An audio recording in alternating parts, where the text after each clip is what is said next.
Have you ever stood before a mirror and felt like something was standing behind you, even when no one was there? Tonight's story is not just about any mirror, it's about the one that refused to reflect. It begins with a man named Daniel Harker, a collector of rare antiques and a believer that every object holds a story, sometimes one it doesn't want to tell. On a fog-drenched morning in October, Daniel drove to an old countryside estate auction. The place was quiet, too quiet for the number of people wandering its halls. Dust floated through weak sunlight, and the scent of mildew clung to the air. Among all the cracked portraits, rusted clocks, and decaying furniture, one thing drew his attention: a tall, ornate mirror leaning against a wall, its glass dull as if refusing to shine. The frame was carved with strange symbols, faded yet deliberate, almost like warnings. The auctioneer whispered, "That one, it's been here for years. No one wants it, it doesn't behave like the others." Daniel smiled, dismissing the superstition, and bought it for nearly nothing. That night, he brought it home. His house was small, lined with books and dim lamps. He placed the mirror at the end of his hallway, opposite his study. When he turned away, he could feel it like the mirror was watching.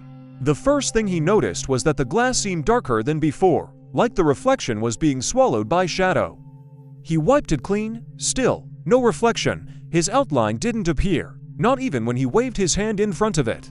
It was as if the mirror refused to acknowledge his existence.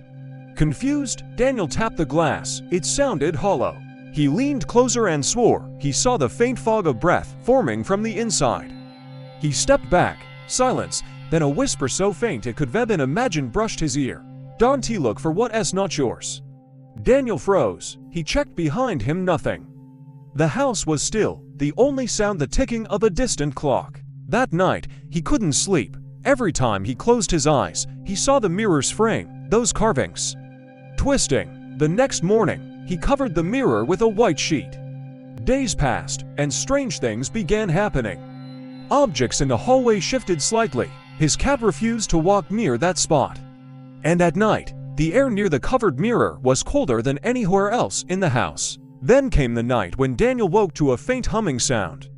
It wasn't from his phone or the lights, it came from the hallway. A deep, low vibration, like a voice humming through glass. He got up, walked slowly down the hall, and saw that the sheet had fallen to the floor. The mirror was uncovered, but the glass finally showed something. It wasn't his reflection. The image was his room, but without him in it. It was empty, but the lamp behind him flickered, both in the reflection and in real life. Then, something moved inside the reflection. A figure, tall, motionless, standing where Daniel should have been. Daniel whispered, "Who's there?" The figure tilted its head, and the glass fogged again from the inside. A word appeared, written in condensation, "Return." Daniel stumbled back. He ran, slamming his study door shut, his breath shaking.